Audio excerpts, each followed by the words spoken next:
of Muslims as well. Yeah. And my Muslim friends used to say to me all the time, we'd be out and we'd be walking around and they'd see some girl in a short skirt or whatever. And they say, this is why I need an Islamic wife. Is she a wife? She's naked and drunk at 2 p.m. in the afternoon. Like there's, you said, hold on. Did you mean 2 a.m. or 2 p.m. actually? p.m. Sorry. 2 p.m. 2 p.m. in the afternoon. Wow. Just drunk and just, run around acting crazy. And there's a degree of, I mean, hey, I think if you were to ask any man if he'd want an Islamic wife, a wife who complies, who's not going to cheat, who behaves herself, who dresses modestly, maybe not even completely, full burqa, but dresses modestly, behaves appropriately, shows respect. That whole podcast was about how to try and make females basically act the way they've acted for the longest period of human history up until modern times where they've completely forgotten. And I said, well, Islam fixes it because they don't have any of these problems, right? We now live in a world in the West where we've thrown religion away and we've thrown cultural norms away. We've thrown so many things away. And there's a degree of confusion amongst people. People are lost. They really are, men and women. I think a lot of the Western women act so degenerate, and they don't do it because they're evil. They're doing it because they're trying to find happiness.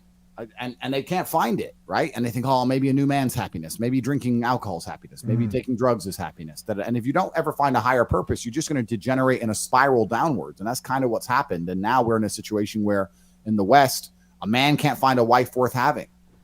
And people keep saying, oh, men don't want to be men anymore. Men don't want to get married. Would you marry some chick you meet in the club in Miami?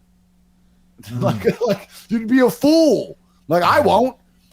So it's really interesting how society's degraded, and it's all started at the bottom. It's very hard to find a humble woman who's modest, who wants to have many, many children for a man she obeys and respects in the Western world outside of Islam. It's family levels broken, that it's broken the whole way up. Yep. And that's what's happened in the West. And the first world Islamic countries have none of those problems. So if you're going to talk about a belief system that fixes issues, you need to go to Islam.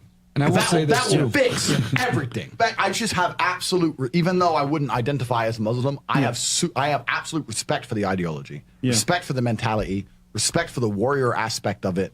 I respect it. They don't play. They don't play. You can't insult their shit. But you can insult the church all day. You can make fun of it. There's show.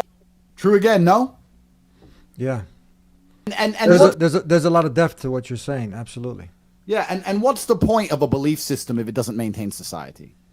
Like I just said there how Islam will fix a lot of the problems of society. Well, what's the point of a belief system if it doesn't maintain society? Wasn't that the whole point of belief systems since the dawn of time? Wasn't it to show people how to live in a way which is going to benefit the world as a whole? Isn't that the whole point of a belief system? If you have a belief system that doesn't benefit society, then what good is it, right? Christianity ain't benefiting society anymore because no one's listening. Christianity is so weak, which goes on to the point I'm just about to make about how you cannot insult the Islamic faith. You cannot insult it. You cannot mock it. In the Christian countries, they mock Christianity all day long. They'll make fun of their own religion. It's incredible, right? And it's to the point now where on Netflix, on TV, they'll just mock it. But they still, even in these countries which see themselves as atheist or agnostic, will not mock the Islamic religion because they know that that's going to be a mistake. And this goes on to a wider point outside of religion, which is kind of my life philosophy. If you don't have the balls to fight and defend an idea, then you don't have an idea. It doesn't matter what you think. If someone comes along and says, it's not true, I apologize for swearing. If someone comes along and says, that's all right, we'll beep it out.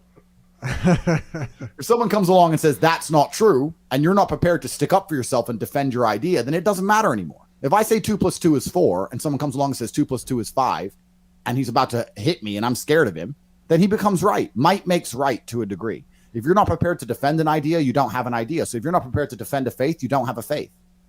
And that's why when you start to add all these things up, it's like the last faith on the planet is Islam. There's no other faith that people are ready to die for and defend. And if you're not ready to defend an idea, you don't have an idea at all. Mm-hmm.